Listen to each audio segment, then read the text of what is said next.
প্রতিরক্ষা মন্ত্রী গুইদো ক্রোসোত্তোর সতর্কবার্তা, আইসিসির পরোয়ানা, ইতালি সফরে গ্রেপ্তারের মুখোমুখি হবেন নেতানিয়াহু। ইউক্রেনীয় গ্রাম দখল, রুশ বাহিনীর পশ্চিমাদের সতর্ক করলেন পুতিন। এবার যুক্তরাজ্যের ক্ষেপণাস্ত্র দিয়ে রাশিয়ায় হামলা ইউক্রেনের।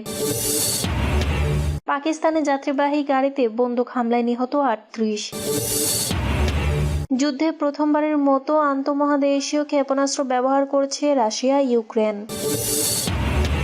গৌতম আদানির বিরুদ্ধে যুক্তরাষ্ট্রের গ্রেপ্তারি পরোয়ানা জারি করেছে। আইসিসির পরোয়ানা, ইতালি সফরে গ্রেপ্তারের মুখোমুখি হবেন নেতানিয়াহু। ইসরায়েলের প্রধানমন্ত্রী বেনিয়ামিন নেতানিয়াহু আন্তর্জাতিক অপরাধ আদালতে জারি করা পরোয়ানায় অকার্যকর বা প্রত্যাহার হওয়ার আগে যদি ইতালি সফরে যান তাহলে তিনি গ্রেপ্তারের মুখোমুখি হবেন।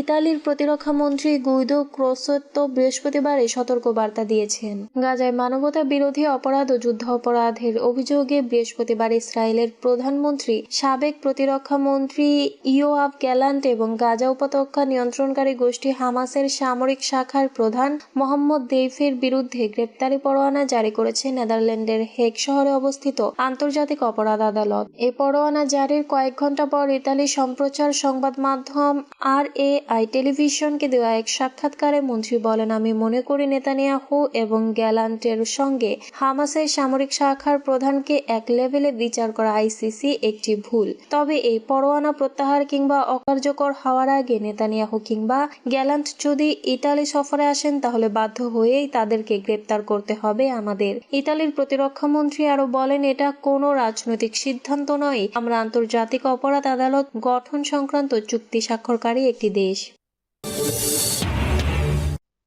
ইউক্রেনীয় গ্রাম দখল, রুশ বাহিনীর পশ্চিমাদের সতর্ক করলেন পুতিন। পূর্ব ইউক্রেনীয় একটি গ্রাম দখল করেছে রুশ বাহিনী, রাশিয়ার প্রতিরক্ষা মন্ত্রণালয় গতকাল বৃহস্পতিবার একথা বলেছে।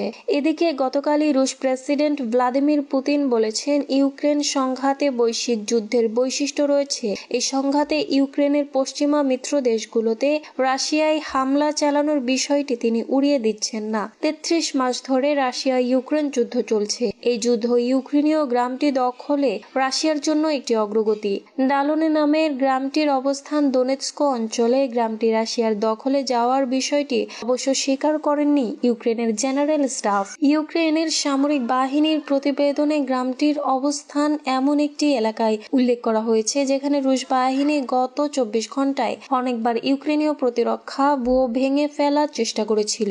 এলাকাটিতে সশস্ত্র সংঘাত চলছিল। বার্তা সংস্থা রয়টার্স কোনো পক্ষের দাবি স্বাধীনভাবে যাচাই করতে পারেনি। অবশ্য ইউক্রেনের জনপ্রিয় ডিপ স্টেট নামের সামরিক ব্লগে বলা হয়েছে, রাশিয়ার কাছে গ্রামটির পতন ঘটেছে। ডিপ স্টেট ব্লগে বলা হয়, গ্রামটিতে ইতোমধ্যে রাশিয়ার পতাকা উত্তোলন করা হয়েছে। শত্রুরা গ্রামটির সব অংশে অবস্থান নিয়েছে। এবার যুক্তরাজ্যের ক্ষেপণাস্ত্র দিয়ে রাশিয়ায় হামলায় ইউক্রেনের। যুক্তরাজ্যের তৈরি দূরপাল্লার ক্ষেপণাস্ত্র স্টর্ম শ্যাডো দিয়ে এবার রাশিয়ার অভ্যন্তরে হামলা চালিয়েছে ইউক্রেন। গতকাল বুধবার এ হামলা চালানো হয়েছে বলে দ্য গার্ডিয়ান ও দ্য ফাইন্যান্সিয়াল টাইমস ইউক্রেনের সূত্রের বরাত দিয়ে এক প্রতিবেদনে এমনটাই উল্লেখ করেছে। এর আগে মঙ্গলবার যুক্তরাষ্ট্রের তৈরি ক্ষেপণাস্ত্র দিয়ে রাশিয়ার ভেতরে আঘাত করার চেষ্টা করেছে ইউক্রেন। যুক্তরাজ্যের প্রধানমন্ত্রী কিয়ার স্টারমারের অফিস জানিয়েছে তারা এই প্রতিবেদন নিয়ে কোনো মন্তব্য করবেন না। যুক্তরাজ্য গত বছর ইউক্রেনকে স্টর্ম শ্যাডো দূরপাল্লার ক্ষেপণাস্ত্র দিয়েছিল, কিন্তু শর্ত ছিল এই ক্ষেপণাস্ত্র কেবল ইউক্রেনের ভেতরেই ব্যবহার করতে হবে। কয়েক মাস ধরে ইউক্রেনের প্রেসিডেন্ট ভলোদিমির জেলেনস্কি এই ক্ষেপণাস্ত্র ব্যবহার করে রাশিয়ার অভ্যন্তরে হামলা করার অনুমতি চাচ্ছিলেন। পাকিস্তানে যাত্রীবাহী গাড়িতে বন্দুক হামলায় নিহত ৩৮। পাকিস্তানের খাইবার পাখতুনখাওয়া প্রদেশে যাত্রীবাহী গাড়িতে বন্দুক হামলায় অন্তত ৩৮ জন নিহত ও ২৯ জন আহত হয়েছেন। নিহত ব্যক্তিদের মধ্যে এক নারী ও শিশু রয়েছে। নিহত ব্যক্তিদের সংখ্যা বাড়তে পারে বলে আশঙ্কা করা হচ্ছে। প্রদেশটির প্রধান সচিব নাদিম আসলাম চৌধুরী এ তথ্য নিশ্চিত করেছেন।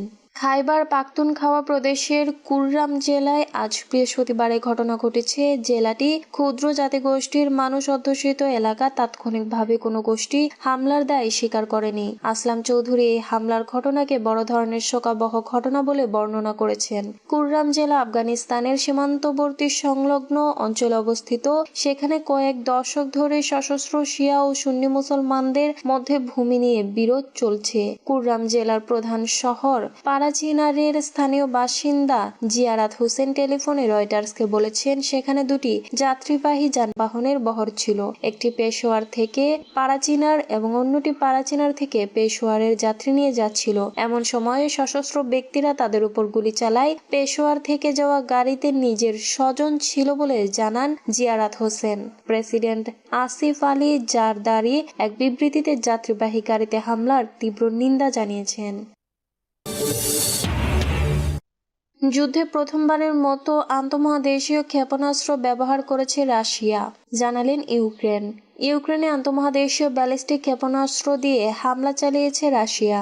আজ বৃহস্পতিবার ইউক্রেনের পূর্বাঞ্চলীয় নিপ্রো শহরে হামলা চালানো হয়েছে বলে দাবি করেছে কিয়েভ। তা সত্যি হলে ইতিহাসে প্রথমবারের মতো যুদ্ধক্ষেত্রে শক্তিশালী এই ক্ষেপণাস্ত্র ব্যবহার করা হলো। তাই এই হামলাকে নজিরবিহীন বলেছেন বিশেষজ্ঞরা।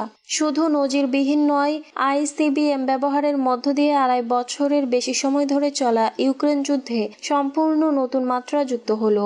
এর আগে গত ২ দিনে প্রথমবারের মতো যুক্তরাষ্ট্র ও যুক্তরাজ্যের তৈরি দূরপাল্লার ক্ষেপণাস্ত্র দিয়ে রাশিয়ার ভূখণ্ডে হামলা চালিয়েছে ইউক্রেন। তখনই এ নিয়ে হুঁশিয়ারি দিয়েছিল মস্কো। এরপর আজ এই হামলা চালালো দেশটি।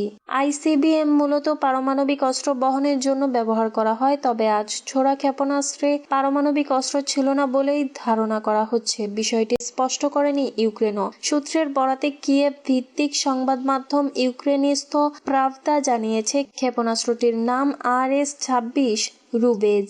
এটি ৫,৮০০ কিলোমিটার দূরে লক্ষ্যবস্তুতে আঘাত হানতে পারে। ওয়াশিংটন ভিত্তিক গবেষণা প্রতিষ্ঠান centre for strategic and international স্টাডিজের দেওয়া তথ্য অনুযায়ী ২০১২ সালে প্রথম RS-26 রুবেজ ক্ষেপণাস্ত্র পরীক্ষামূলকভাবে উৎক্ষেপণ করে সফল হয় রাশিয়া। এর উচ্চতা ৪০ ফুট, ওজন ৩৬,০০০ কেজি। গৌতম আদানির বিরুদ্ধে যুক্তরাষ্ট্রে গ্রেপ্তারি পরোয়ানা জারি। বিশ্বের অন্যতম শীর্ষ ধনী ও ভারতের আদানি গ্রুপের চেয়ারপারসন গৌতম আদানি ও তার ভাতিজা সাগর আদানির বিরুদ্ধে যুক্তরাষ্ট্রে গ্রেপ্তারি পরোয়ানা জারি করা হয়েছে। দেশটির কৌশলীরা এসব গ্রেপ্তারি পরোয়ানা বিদেশি আইন প্রয়োগকারী সংস্থার কাছে হস্তান্তরের পরিকল্পনা করেছেন। আদালত সূত্রে এসব তথ্য জানা গেছে। এর আগে স্থানীয় সময় গতকাল বুধবার যুক্তরাষ্ট্রের নিউ ইয়র্কের ফেডারেল কৌশলীরা গৌতম আদানি ও তার কয়েকজন সহযোগীকে ঘুষ ও প্রতারণার অভিযোগে অভিযুক্ত করেন। এরপরই গৌতম আদানি ও তার ভাতিজার বিরুদ্ধে গ্রেপ্তারি পরোয়ানা জারি করা হলো। সাগর আদানি গ্রুপের ব্যবসা প্রতিষ্ঠান আদানি গ্রিনের পরিচালক। তাছাড়া বর্তমানে তিনি ব্যবসা প্রতিষ্ঠানটির কৌশলগত ও আর্থিক বিষয়গুলো তদারকি করেন।